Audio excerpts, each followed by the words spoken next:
Because a lot of what we talk about in this podcast, Know That Shelf, is entrepreneurship, independence, and really knowing that what you do in this world should balance your purpose, and also know that it's being of service of people at the same time, because when you serve people, you serve God. Well, the great Muhammad Ali said that your service to others in this world is the rent that you pay while you're here.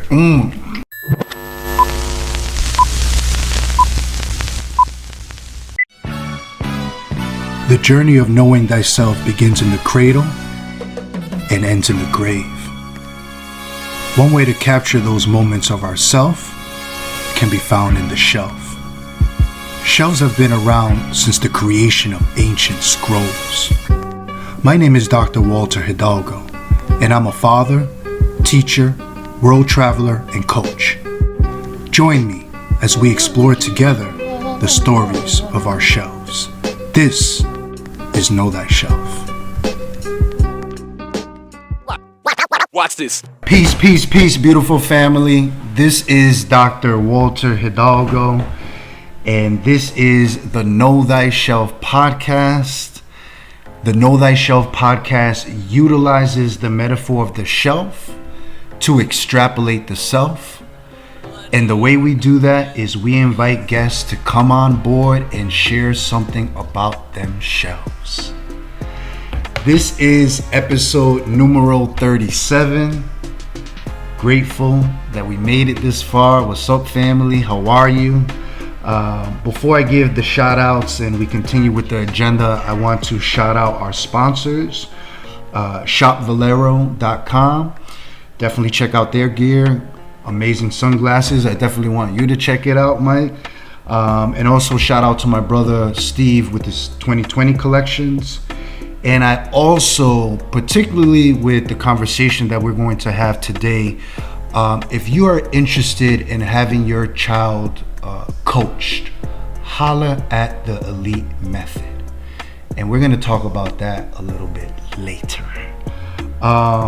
As we always do, before I introduce my guests, I like to shout out a group of individuals. And today I would like to shout out all the coaches, all the people who act genuinely in the form of a big brother, a big sister. I want to shout out all the people that are mentors, because for me, as an educator and as a coach, there's nothing for me in this world more important than the information that gets downloaded into my child, because that's a reflection of how he or she is going to operate in this world. So with that being said, I'm honored, I'm humbled, I'm grateful that I have this individual sitting next to me. He is the co-founder of Elite Method, my brother Mike Dube. Thank you, sir. I wish I got that warm welcome every time I came home. It's okay. You are home, and thank you for having us in your home. Pleasure. You know, Mike, I met you first through your wife, right, Rachel, and also Rebecca, because I had the honor of receiving that invite to be a part of the Elite Method family. But I don't want to talk about that yet. Right? First, I always say, if we were to jump into Bill and Ted's Excellent Adventures, do you know that movie? You recall it? I remembered a long time ago when there were actually movies in the theater. I think I probably saw that. It's probably a 25-year-old movie. I think they went back in time, if I'm correct on that. That's not on my top 10 list, which I've watched movies that I've watched 100 times. But I definitely remember something about a time capsule, maybe a time machine, and I remember There were two really happy guys in that movie. Yeah, exactly. And that's us. We're really happy and we're going on this ride.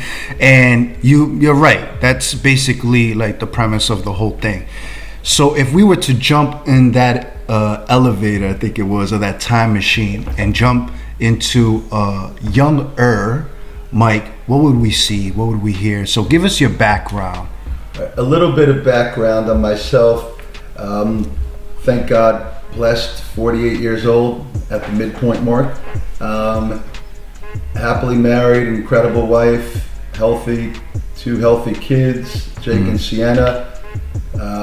Parents, healthy and well, both got divorced probably when I was about 10 years old. And that's 38 years ago when people didn't get divorced, they just stayed unhappy. And they've both been remarried for 25, 30 years. So I have a big extended family, stepbrothers, stepsisters, everything along those lines. Grew up, I have two brothers and a sister. I have two brothers, twin brother Andrew, fraternal twin, and an older brother Brian. So the whole twin dynamic, it's a whole nother conversation. Then a half sister, Sandy, who's married with a kid. Then I have different extended family all over, the United States, and we try to get together and see each other for happy occasions. Otherwise, grew up in Long Island, in Far Rockaway, New York, one of the 5 towns. Shout out to Long Island. Yeah. To Long Island, but went to private school, went to camps in the summer. Always had my brother around to play with, which was crucial. My twin brother, and we're as close as two human beings could possibly get. Went through a relatively comfortable childhood until about 10 years old when my parents got divorced, which was extremely challenging at that time. At 10 years old, you're trying to figure out what you're gonna watch on TV, what kind of snack you're gonna have for lunch, and I'm dealing with seeing my father twice a week, which was extremely challenging. And at 10 years old, when I had to deal with that, I felt like the world was ending, because I'm like, why am I the kid that it didn't work out with his parents? Like, what did I do to deserve that? So I was already at some type of deficit. Thank God I got a fair share of love, and we had good friends and good neighbors. But all those years later, thank God there's a happy ending to that story. But definitely a lot of therapy and a lot of things that I needed to get out of my system to understand why that ever happened. Why, and not realizing that had nothing to do with me and my brothers. It just had to do with the fact that half the marriages in this world are not supposed to work out. It's one of the most challenging things in the world. And my parents did not work out. And all these years later, very, very close with my mother. I'm a mama's boy, big time. Are we all? Shout out to moms, man. I love my mom. Big time. And hence I married somebody similar to my mother, who's beautiful and giving and caring and sensitive, etc., etc. And shout out to Rachel, just an amazing. Thank God for her. No words. Every second of the day. And I'm very close with my stepfather, who's been one of the most influential people in my life. His name is Perry. So shout out to Perry. He took us on. He met my mom when we were probably 11 years old, a year after they got divorced. And probably within a year later, they ended up getting remarried. And I give him all the credit in the world. And he has, biological kids and probably 30, 40 grandchildren. But just, I can't say enough powerful things about the life lessons that he taught me that all these years later still ring a bell. It was amazing how he set things up. I mean, even just one small example about different life lessons. And probably when I was 12 years old, a big wise guy, troublemaker, but a very good athlete, good-looking kid, and I had a good personality. And I realized how far that takes in life. We go through a car wash, and he saw me messing around with the window a little. So he saw me messing around, and he said, I'm going to teach this kid a lesson. He opens up the entire window, my window in the car wash. I get soaked. I leave the car wash, like any 12-year-old, I was angry and upset. And he said to me, you can understand one day why I did that. So at the point in time, at a 12-year-old, why is my stepfather doing this? I don't really understand. And all these years later, he was constantly trying to teach life lessons. And it's a very, very tough balance on how you teach life lessons to kids in general. Sometimes when it's happening initially, you don't understand it, but years later you do understand it. And that's another challenge even within parents, not only professionally what we do, but with parents. Where do you draw the line? Your job is not to be your kid's friend. Your job Facts. is to be their parent. Right. Correct. When they have kids, Correct. then you can be their friend. But if you're not teaching them, you're not educating them, nobody is. Don't expect the street, don't expect the school, don't expect anyone. You've got to do that. And the best thing I tell parents all the time is that you got to lead by example, because kids don't do what you say. They do what they see. Facts. Yeah, Mike, you touch on, wow, that's a lot to unpackage there. So let's just jump right into it then, because for me, I'm not a psychologist, right? But I'm a teacher, I'm a coach, right? And I've worked with young people for a very long time. And that makes you an essential worker. Exactly. Yes, that's right. There's that huge talk. We are essential workers. I want to talk about coaching, because for me, and correct me if I'm wrong, but I really do see somewhere a connection between your childhood, of course, and what happened there that influenced you to become this coach that you are today. At least that I know, right? You only know someone based on what they tell you and share with you. But I know Mike the coach. And it seems like that moment in your life of divorce was like a battery for your backpack, you know what I'm saying? To do what you do, which is coaching. Is that a fair assessment? Definitely a fair assessment, but I also believe that every, life is more of a journey than a destination. So everything in life, point to point, as if you were doing a crossing the dots from 1 to 2 to 3 to 4. Everything that I've done has led up to this. I'm one of the few people that I know, and I have a big network just in terms of business, charity, community, that I do love what I do. And when you love what you do, that cliche that you don't feel that you work a day in your life, on one hand, yes. When you're busting your butt all day, working on the phone, talking, giving solutions, speaking to parents, speaking to kids, you are working hard. But I do love what I do, which makes a big difference. So reverting back to your question, because my wife always says that sometimes I just don't answer the question. It definitely played a role. I mean, as a kid, I found a lot of my joy in sports because I was a very good athlete. And that gave me a lot of confidence, that gave me self-esteem, and it gave me self-worth. The challenge was that even though I was such a good athlete, I didn't know how to win, and let me rephrase that. I didn't enjoy winning, and I didn't know how to lose. That is a recipe for disaster in life. I was that kid that on the field, oh yeah, first pick, second pick, great. If I was fourth pick, I'd get upset. I didn't know how to manage those emotions. But after the game, sometimes kids were like, "What? You were a real jerk to me on the court. I don't know if I want to be friends with you," type of thing. So it had a big impact. But being a child of divorce, and understand, everybody's got challenges. Facts. Speak on it. Yes. Okay, I'll try to keep it PG for a sake, but the SHI, you could fill in the last word. Everyone has it. Facts. Whether it's on the shelf, behind the shelf, inside, outside, everyone has it. But you have to deal with your. Exactly. And I love that, because this is the Mike I know, right? Confident, strong, humble, focused. What are the characteristics that make for a good coach, Mike? First of all, I think the most important thing for a good coach is being a great listener. Speak I up. think it is so crucial. I always joke around with kids sometimes, like, why did the Lord above give us 2 ears and 1 mouth? because you learn a lot more by listening than by talking. So I think being a good listener is crucial.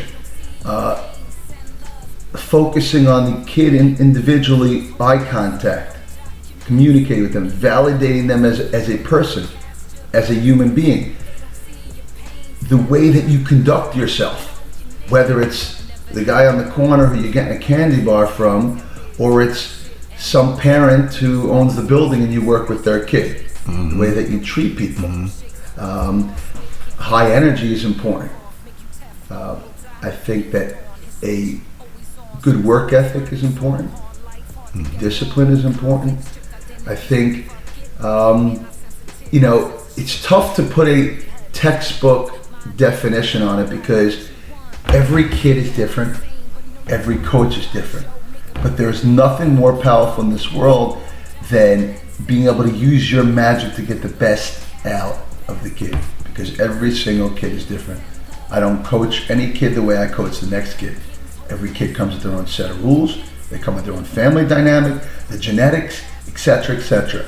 So I think that when you're in a place of giving, I think that's when you really feel that you're able to accomplish. I agree, and I think that's where we both are on the same page. I liked it how you kind of like took it in this direction, because a lot of what we talk about in this podcast and all that stuff is entrepreneurship, independence, and really knowing that what you do in this world should balance your purpose, and also know that it's being of service of people at the same time, because when you serve people, you serve God. Well, the great Muhammad Ali said that your service to others in this world is the rent that you pay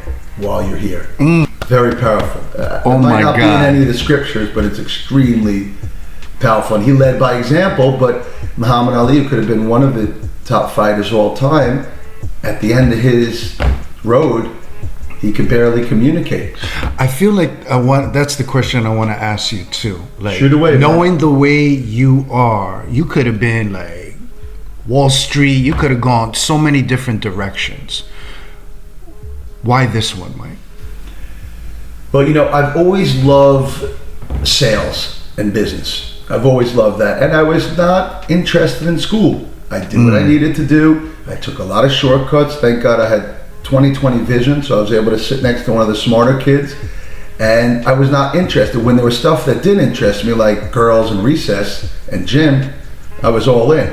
But school didn't interest me. Maybe because I had ADHD that was never diagnosed. Maybe it was because I thought that, the challenging life that I had when I grew up, that somebody would throw me a bone. But in the end, nobody did. That's not the way that life works. And I tell kids all the time, and people and adults, that the world owes you nothing. Speak on it. Nothing. Speak on it. And if you could leave this world a better place than when you came, you did your job. The problem is that people in life are so busy chasing things which don't have meaning. And, I need stuff with meaning. It could be simple. It could be a sunset. It could be, a warm evening. It could be sitting by a fire. But I've gotten to a point, thank God, where I don't need things to make me happy. It's not about the things. It's not where you are, it's who you're with. And, when you get to a place at 48 years old, if you don't know who you are and you don't know your place in this world, then it's time to hand the keys back in. You got to always constantly be making the best version of you. I saw some type of workout cliche yesterday that said that every day that you work out, easy or tough, you want to become 1% better than yesterday. That's a fact. That's right. And, that's really, that's crucial for me. The physical, spiritual is crucial. Yeah. We're not rewriting anything. The scriptures talk all about that, we just read recently over, the holiday Jewish holiday that we had, about nothing new under the sun. That's a fact. Speak on it. So, you're constantly trying to make an impact one way or another, but you've always got to have the better version of you every day. And when you deal with kids, to go back to that, you need to literally, every kid that you see, take the book off the shelf, open it up, and when you're done, close the book, put it back on the shelf. Yeah, that's right. Mike, you've been mentioning young people. Let's get right into it. You are the co-founder, along with your wife, of an organization that I'm happy and grateful to be a part of, the Elite Method. Correct. Give us from the genesis till now. Sure. How did this come about? Sure. So I'd say at about 35 years old, which when I think about it, that's 13 years ago, but who's counting? I had some real good success in the business world. I was in the family business for 13 years. We ran a psychiatric daycare center in Orange, New Jersey, an outpatient mental health clinic. And I dealt with the part of society that you would cross the street when you saw them. But I treated every single one of our clients like human beings and people. And I used to see mentally ill patients every single day in our daycare center. I was one of the directors there, and my job was to be a rainmaker, bring in business. So I was in and out of psych units, drug rehabs, clinics, HIV clinics, all around New Jersey, recruiting for our businesses. It's called Essacare. And it gave me a different look on life. I treated our clients like they were the most important people in the world, and they were, but I treated them like people. And that's the key. I never thought that I was better than any of them. I was grateful for them. And I knew them by name, and I went out of my way to try to do the best that I can. Obviously, it was a therapeutic, it was a daycare center, it was music, drama, dance, art, it was vocational. But, I had a lot of friends who were, living the good life. So sometimes I'd have friends would give me, Gucci sweatshirts or, high-end brand name stuff, and I'd bring it in, and you'd see clients wearing like a $500 shirt that they didn't know the value of it, but it didn't matter. So I used my entire world to better them. And I had friends in the coat business. I would give them what he had last year's discontinued stock. I'd bring in 50, 100. So it gave me a real look into life and realizing that you got to treat the janitor the same way you treat the CEO. And if you're able to successfully do that in life, you know that you're doing a good job. Spent a lot of years there. After that, I spent time as a partner in the foreclosure business when that market was crazy, and I really helped a lot of people. Spent a lot of years in that. And then at 35 years old, I was deciding, did I want to head up sales for a company? Did I want to go another direction, or did I want to pursue a passion, which was sports and kids? And sat down with Rachel, had a conversation as I was still being compensated from the sale, which I brokered of our daycare center, and then decided that I wanted to get involved in kids and sports because I saw there was a real deficit for healthy kids in sports. There were the competitive programs that I grew up doing, but that run ends so fast. And unless you're one of that top percentage, you're like everybody else. Most kids, I read a statistic this a few years ago that 75% of the kids drop out of organized sports by age 11 or 12. This is a fact. And this is a fact. Why? Yeah. Because parental pressure, and it's not fun anymore. So I wanted to be able to create something that would, after a game, you'd shake the hands of the other player, but you'd give it your all during the game. And that's when we started Dube Zone, which was our first company. We started with a few after-school programs. I was running phys ed in 1 or 2 schools. Then I used to moonlight in other schools, and I built it up from there. And then after that, we were doing more after-school programs, and we were hiring coaches, and then we were doing parties and events, which the whole birthday parties, I've probably done hundreds of them, everyone being different and making it memorable. And I see kids who are married now. Wow, that is so beautiful. So very, very impactful because I prioritize the child at the birthday party. A lot of times, sometimes people are focused on everybody else, but I made that kid feel like that's a fact. They set up everything else for them. They had the red carpet, but what about the kid? To the phones, correct. And then we managed different school sports and phys ed until it got to a point where we had a lot of coaches working for us, but there was constant demand for private coaching with kids. So while I was working a full-time job in the city as the athletic director of a school, I was then doing 2 or 3 private training with kids. And Hence it grew into that and grew and grew. And in the summer I was in camp, which is Camp La Vie, a modern Orthodox Jewish sports camp, which is, God willing, my 10th year there, but my job is much bigger than head of sports there. So it grew, evolved, and then Dube Zone hit a peak where we were running a lot of different after-school programs with a lot of coaches working for us, but it sort of, it topped out, and we had to make a decision. Did we want to keep rolling with it or go another direction? That's when I sat down with Rachel and Rebecca, and we spent a year or two creating Elite Method before it ever hit the public market. And that's when Elite Method was formed. But, you know, had I not had experience with hundreds of kids and a lot of test situations and a lot of research and a lot of development, a lot of information, we would not have been able to create that. So pretty much my partner and wife, Rachel, decided to put all of her passions to the side so that she could focus on building us this business. And that's how Elite Method was really formed. You know, a lot of people, nobody really sees, you know, the journey, what it took to get to that point. And that's why it's so important to have your feet on the ground and to stay humble, because, you know, the source could turn your lights out in a second. And it's important to realize no matter what level of success that you have, that there's so much work and grit and sweat and pressure and stress that went into even getting to that point. So, and still I seen in you, amidst all of that, like, I feel like you already answered this, so I'm going to reword it.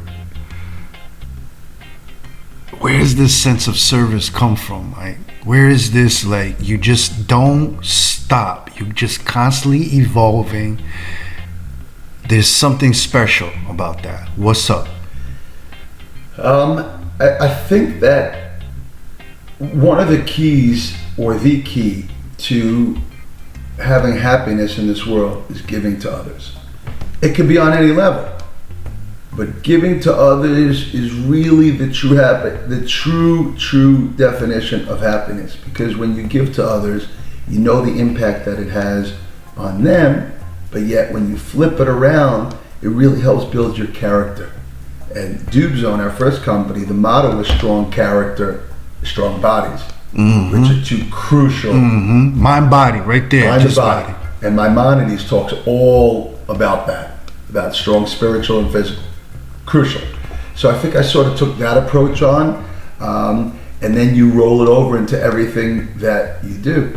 Yeah, and I want to touch on, we talked about the mind and the body, and I'm not going to leave off Elite Method because this is all has to do with Elite Method. But then there's the spiritual mind.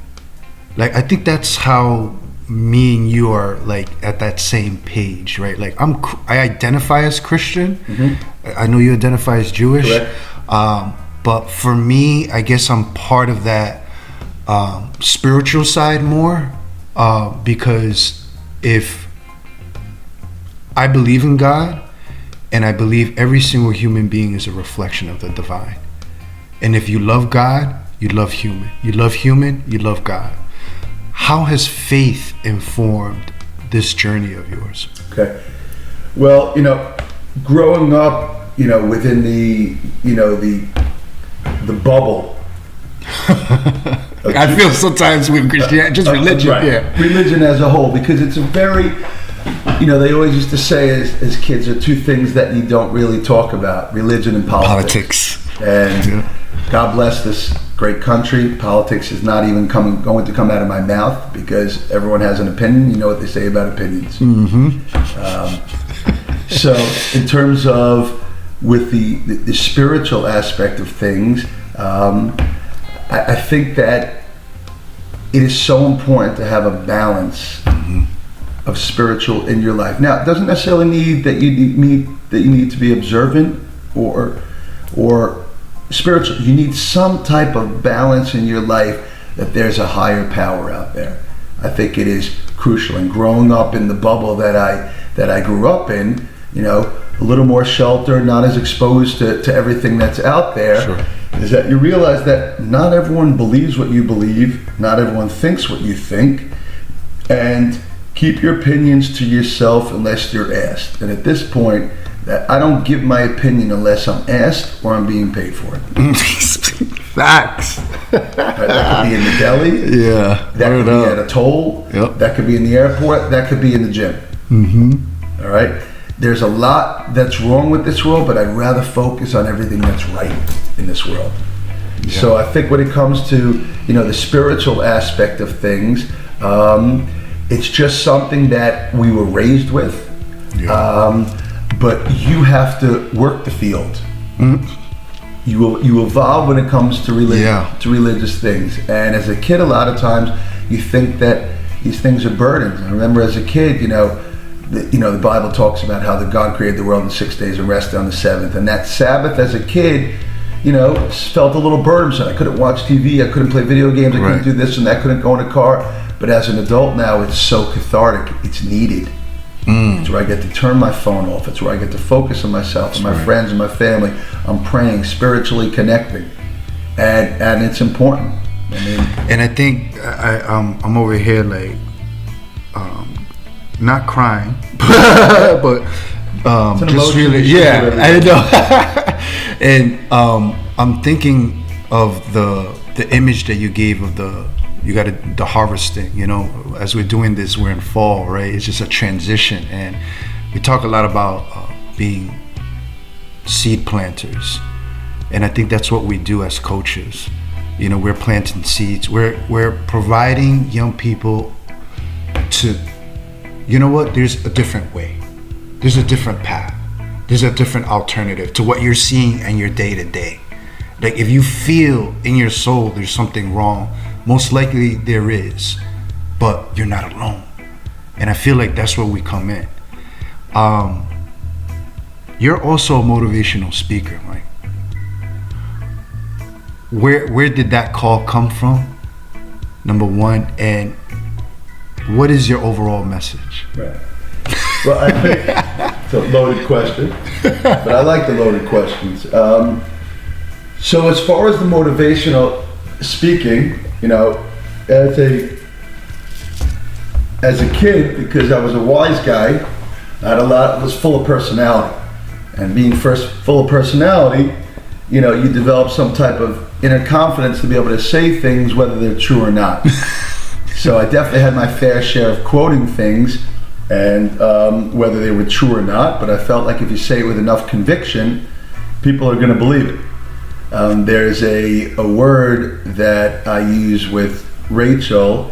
It's not actually a word, but I've used it and I've heard other people use it. It's called to minimize. It's not a word in Webster's dictionary, but if you say it with enough confidence and conviction, people don't really, because most people really are not listening to you. They're really thinking about what they want to say next. Yeah, that's a fact. And that goes back full circle where you're saying about listening. What makes it good? Go ahead. Correct. Facts. So in terms of the motivational speaking, so I was a speech major in college. Okay. Where did you study? I went to Yeshiva University. Oh, shout out to Yeshiva, yeah. Yes, and I also was fortunate that I got to play college basketball for 3 years, which was great, Division III, and developed a network of guys I'm still close with. Beautiful. And really, I left it all out on the court. And I played for 3 years. In my fourth year, which was going to be my best year, it wasn't fun anymore. So I just played intramurals with all my buddies and won a championship, and the only guys that remember are the guys on the team. Point is that it wasn't fun anymore. It became too cumbersome. It became too much a part of me. That why am I committing all this time if I'm not having fun? So, but I was a speech major in Yeshiva University, and I had a professor. His name was Dr. Bukas, who was excellent. He called you out on everything, and that gave me courage. That gave me a set of what I needed, and I realized that I really enjoyed public speaking. And then hence over the years I spoke for many different organizations all over. And then it grew into friends, bar mitzvahs and parties and stuff like that. And as a matter of fact, this past year where I pray every Sabbath, I spoke on the second day of the holiday. Outdoor prayer services, 125 people, and I spoke the truth. People really enjoyed it. Because it's not as much about what you say, but it's how you say it. You are a rabbi on the low, as we say. Yeah. I prefer to take away the rabbi. That's too much pressure. I live by a higher standard. I'm not Hebrew National. I know it's funny because I have to tell people I'm not a priest, I'm not a minister. Right. I don't want a title. Yeah, there you go. But yes, it's God bless them, the rabbis and the priests. Very, very tough job. Yeah, absolutely. Dealing with a lot of people's problems, but I respect them regardless. I respect the person, not the title. So, I developed a real knack for public speaking, and I enjoy it. But I'm also a prepared speaker. I think it out, put it out on paper. What's going to have the most impact? Who's your audience? Who you talking to? What's the message you want to get out of it? So, in terms of asking me the motivation as to what I don't know if you said what the quote was, or you asked me. I remember we talked about what the motivation was. But what's your overall message? I'm sure there's a bunch, and it depends on the audience, of course. But being a coach and being who you are, what would you say is your overall message? One of the messages that I go with the great Dr. Seuss. Be yourself, everyone else is taken. Yes. And it's so important for a person to have that type of self-identity and self-worth. And it's not easy being a kid today. In this climate, like you said, it's not easy being a kid. Not easy being a kid at all today. Social media has changed the game. Let's talk about it. It's changed the game to the point that kids feel that they need to find their validation by doing something and showing somebody else what it is. Very, very challenging for a kid because they just don't know how to be.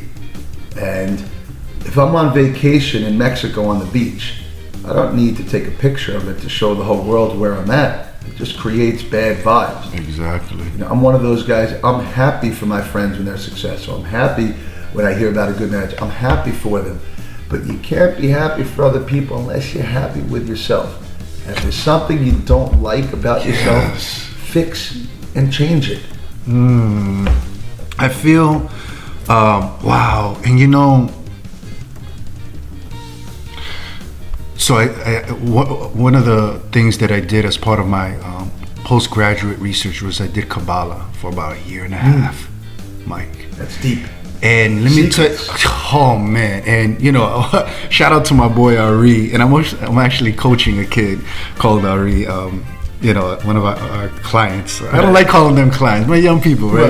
But anyways, shout out to my boy Ari, because he always said to me, Walter, you're more Jewish than you think. And I'm like, yeah, I know we are, because I connect with Elohim.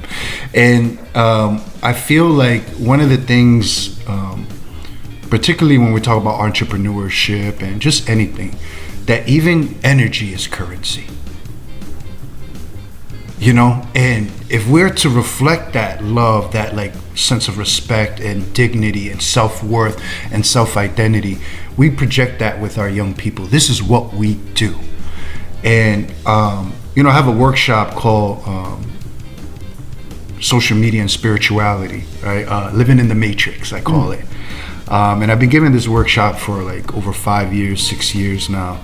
And that's one of the things I talk a lot about. Like, we're so caught up in the superficiality of these screens, not knowing that subliminally it's like indirectly hurting you, more so because if you don't love yourself and you're projecting this, but when you're at home and you have this pain and hurt, it doesn't matter.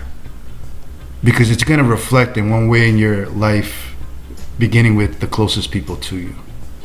And I think that's what we try to do a lot as coaches, try to break that through.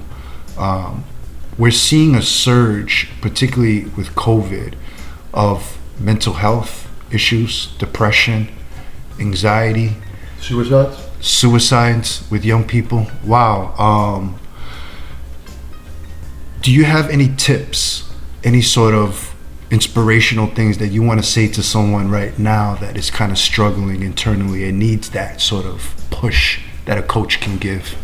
Well, I think that once the pandemic happened, and my take on it is that on the deepest of levels, and you talked about Kabbalah, and I definitely have my share of experiences in terms of just in Judaism, so many things that I've learned and that I'm learning, and from other religions I learn. That's one thing. I don't care how religious or spiritual you are, you accept everyone. Everyone was created in the image of God, and you respect people, because man to man is more important than anything else. How you respect your fellow man. So don't act religious if you don't know how to treat that homeless person, or you don't know how to treat the person in the parking lot, or you don't know how to treat that person who delivers your mail. Religion doesn't give you an excuse to be or do anything. And religion is an extremely deep thing, and you need to respect all the religions out there. When people grow up with that idea of, well, mine is the right one, that's not the way to do things. Just respect that people believe, and they believe in what they believe in, and the people that believe, great. The people that don't believe, great also. And I love what you said that, because I think it was Dr. West that said that no one religion holds the monopoly on truth. It's more of the actions. Like one thing, like for me, for example, if I can keep it real, like one thing that I love and respect about Judaism is the discipline. Time and place. And let me, family, please, and I talk a lot about this, right? Like, if you structure your life, it's gonna reflect in everything else that you do. And I think that's what religion does, and I think that's what I learned from other folks, is that it provides a moral compass for your life. It's a guide. It's a guidepost to tell you, no, if it's going this direction, you should be going over here, because the light is over here. And I seen that in you when I first met you, Mike. Like, I think one of the things that I admired about people in my life that I love and respect like you is that I always felt like the people that just looked past me, like looked at my soul and not just my physical. They're like, I know where your heart is. Because like God said, was it to King David? I think it was like, I don't judge man by their looks. I judge by their heart, And I think that's at the core, that what we try to do as coaches, as human beings, is that ultimately we all have layers of things in our life that make it difficult to peel that onion. You know what I'm saying? And I think that's what we try to do as motivational speakers, as parents, as coaches. And I think that speaks to the seed planting that you do, because it shows in your actions and in your words, my brother. I can keep on preaching. Let me stop it right there. I love the preaching. And we're just talking truth, and just while you're on that topic, we're talking about truth because within the Hebrew dictionary, so the word for truth is emet. That's an aleph. It's like this, a mem, and a tes. So that's able to stand on its own. The word for not truth is called sheker. It's a letter that's like this, and like this, but it doesn't have the crutches to stand on its own. Truth stands on its own based on the word. Sheker, which is lies, does not stand on its own. So it's just a little interesting play on words. But religion is a whole nother conversation. And I've been, involved with my community. I've seen it all.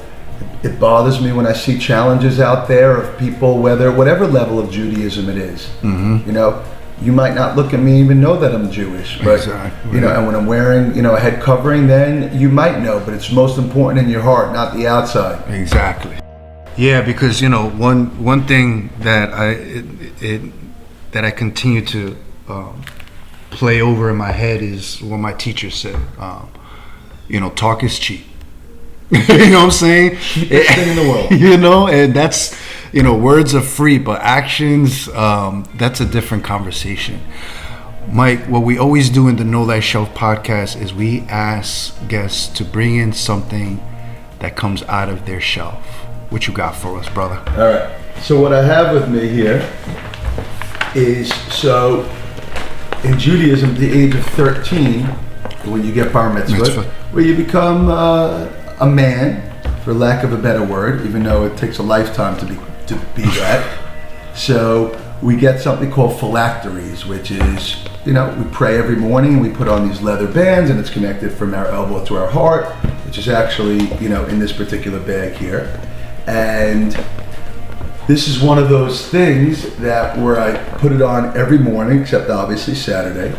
And this is one of those things where I have missed one day since I'm 13. One day of putting these on. And ironically, that one day was probably when I was like 24 years old. I went to Atlantic City with 8 or 9 close buddies who I'm still just as close with. On a WhatsApp group, we're all just as close. And I assumed and thought that somebody else would bring it. And nobody did. And I still remember that one day of my life. And these tefillin stand for me of consistency and discipline. Not every day that I pray is there thunder and lightning. It's a consistent thing that I do all the time that's important to me and that I made it important to me. And whenever I look at it, it reminds me of what I need to do every day and what makes you successful. And it's one of those things where, just donning the talit on myself and wearing the phylacteries every day, it's a memory that, something that's important to me. And that's the consistency of things. Yeah. And this, of course, you can take a look at them, sure. Show the audience here. Look at this beautiful thing here. Wow. Yeah, it's a thing when you are a bar mitzvah that you get them. And now obviously it comes in here with, it's in a leather box, and that's the prayer for the Shema prayer in there. And it's just, look, there are a lot of places where I put it on I probably shouldn't have.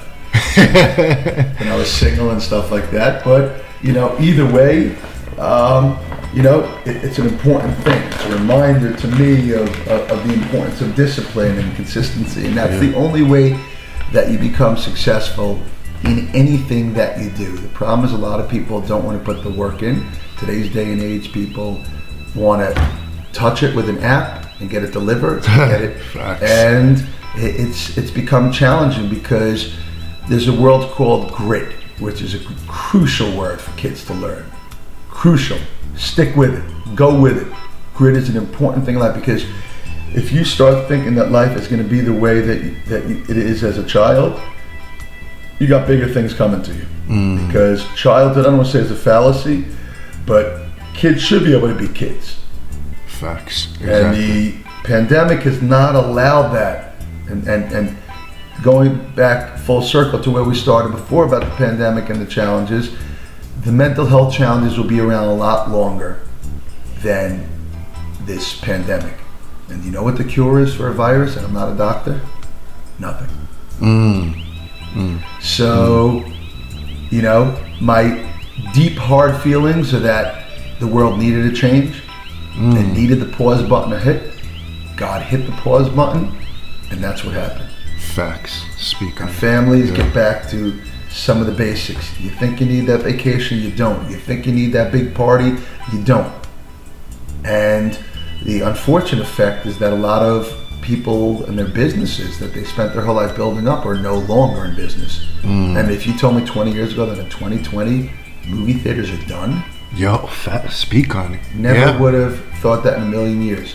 Sporting events don't have fans, which impacted the charity that I started 12 years ago, Sharing Seeds, which is a whole nother conversation, which has been my biggest deficit in this pandemic, that I was not able to give at the level that I was doing. Thank God for Facebook and 12 years of memories and thousands of experiences of families, white, black, orange, green. Did it make a difference?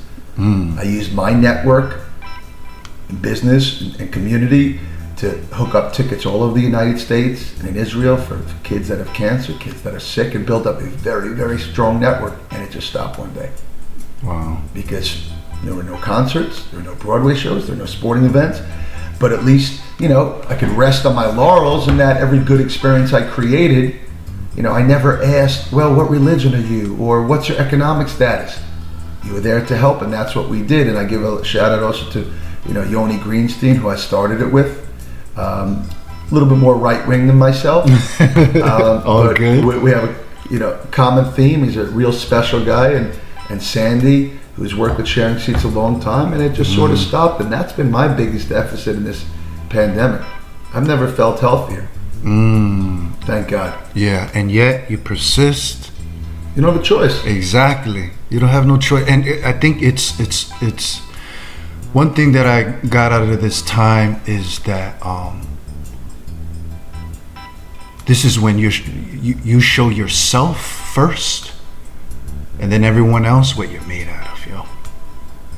And through chaos comes so much. Correct. So much. I don't want to go spiritual again with it, Mike, but it's so important, and I think that's why you look great physically, mentally, spiritually, because all those things are aligned. If you're eating right, doing right, speaking right, talking right, walking right, you're gonna head, We're all trying to get around the board. Exactly. Everyone is trying it. I'd rather be on the giving end of life than taking, because the reality is that there are a lot more takers than givers. Speak on it, Mike. As we wrap this up, wow, I am so grateful for this moment.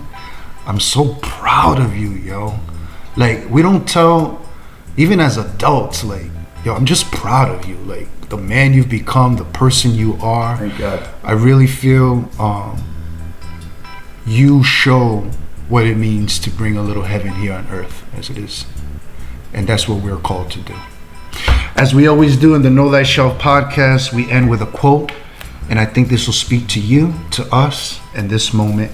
And it comes from Tom Landry, coach of the Cowboys. Ha!